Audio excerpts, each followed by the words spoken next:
Hi అండి. నమస్తే. Welcome to దివ్య తెలుగమ్మాయి. ఈరోజు మీకు ఒక మంచి ఫ్లవర్ చూపిస్తున్నాను చూడండి. వైట్ రోజెస్ చూసారా? బాగా విచ్చేసింది పువ్వు. గులాబీ పువ్వు. ఈరోజు మనము ఈ ఫ్లవర్ని కట్ చేసేద్దాం. కొయ్యాలంటే మనసు రావట్లేదు. ఇది మన తమలపాకు చెట్టు చూసారా? ఎంత మంచిగా ఉందో, ఎంత బాగుందో. మా ఆయనకి ఇలాంటి మొక్కలంటే చాలా ఇష్టం అన్నమాట. అక్కడ మనీ ప్లాంట్ ఉంది. ఇంకా చాలా టైం పడుతుంది కావాలంటే. ఇదిగో ఈరోజు నేనైతే ఈ ఫ్లవర్ని కట్ చేస్తాను. కట్ చేస్తున్నాను. కట్ చేయడానికి మనసు అస్సలు అవ్వట్లేదు.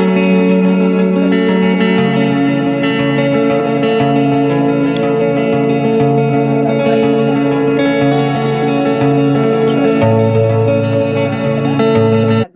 సబ్స్క్రైబ్ చేసుకోండి.